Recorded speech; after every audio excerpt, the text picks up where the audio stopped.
I noticed something that was stated by Turki Alalshikh after the fight with Artur Beterbiev and Dimitri Bivol. Something that he said and something that I said too.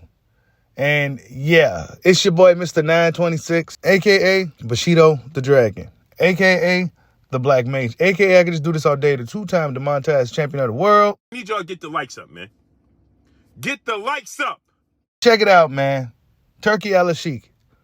He said some things that I stated as well here on this channel. And I kind of figured this is what Turk was thinking just by the way he's been moving. And certain guys in the sport of boxing don't seem to be on board with Turki Alalshikh. You know, Turki Alalshikh is in the business of making the best fight the best. Simple as that. And if you're a fighter out there in boxing today that don't want to fight the best, well, then Turki Alalshikh may not be your guy. But Turki Alalshikh said this. What Riyadh season do with the big promoter and big fighters, show us who's the real fighters and who's, you know, in the last year we changed the map. And there is a lot of fighters we will miss them because it's clear they are not like what we thought in boxing. And because we are doing the big fight, and this is important, and this is the big exam for them. This is what we want. We want the big fight and see who's really best fighters ever in each division. Brilliant. After hearing what he had to say, I mentioned something like this on the channel probably about last month or sometime like that some guys don't want to deal with Turk because, well, Turkey going to make you fight. He going to put that money in front of you. You got nowhere to go, right? You know, before there was the narrative, oh, well, he don't draw.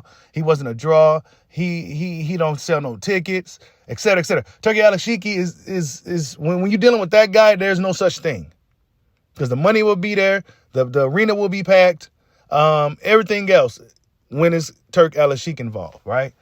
But guys like, when he was speaking, I got the, I don't like to say vibe, but I got the vibe that he was talking about guys like Canelo and Gervonta Tank Davis, two of the biggest names in the sport, but two guys that don't seem to be quite on board with what Turki Alalshikh is doing. Now, so Canelo Alvarez is a PBC fighter all of a sudden. Tank Davis is a PBC fighter.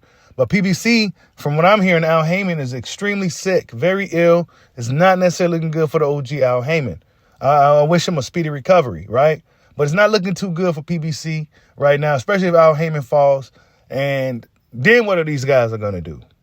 What are guys like Canelo Alvarez and Gervonta Tank Davis go do, right? You can only fight so many Lamont Roaches. Tank Davis ran out of young guys to beat up on now, right? He beat up on a young Puerto Rican fighter, up and coming. He beat up on a young up-and-coming Mexican fighter. He went on his European tour. What are you going to do now? You're going to go up to fight Artur Beterbiev? I don't quite think so, right? Are you going to fight Terrence Bud Crawford? There's a slight possibility. So I'm not quite sure what the hell is going on with that, but all I do know is that Turki Alalshikh is in the business of making the best fight the best. And if you want to fight the best fighters, well, you know who to call, right? Because it seems like he has a certain respect for those guys who's willing to really just fight, you know? Guys like Tank Davis, well, you know, he got to bring me 2 Ferraris and, you know, and Canelo Alvarez said the things that he had to say, and it's like, you know what, dude, I can take over this whole sport, bro.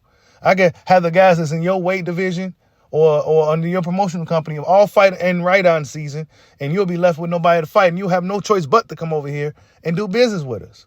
So really, I noticed over the weeks or months or whatever, some guys seem to not, and this is boxing fans, some fans seem to be not too fond of Turki Alalshikh. But I feel like those are the same guys. Those are the boxing fans that's more on I don't know. I don't want to say business side of things. I'm not quite sure. Maybe those are the guys we've been arguing with for years that were standing on business and when it comes to boxing instead of just putting on the gloves and seeing who's the best man. Maybe those are the type of guys that we was talking to around those times that feel like Turki Alalshikh is not necessarily good for boxing. I think the dude is great for boxing, right? And I told you guys years ago, and a lot of these shit your boy Bushido say usually comes to light whether it's a few months down the line or whether it's a few years. But I said this years ago. If you've been following me since day one, you remember me saying it. That in order for boxing to truly change and to be better, it's going to take one of them dudes from overseas in the Middle East, them oil dudes that have all that money, them sultans and all those guys over there, you know what I'm saying, to take over boxing and make it work. That's what I said. And sure enough, Turki Alalshikh came around and that essentially happened. So, yeah, he said, look, man, Some dudes are pretty much cowards. That's pretty much what he was saying in a nutshell. If you want to fight the best, you know where you got to go. You got to come over here to right on season. And that's just what it is. So guys like Tank Davis and Canelo Alvarez, I think Canelo Alvarez will start playing ball relatively soon. But Tank Davis, I don't really believe so. But tell me what you guys think. Turki Alalshikh says that some guys just kind of stay away because basically they some cowards. Like, subscribe, holler at your boy. Peace out.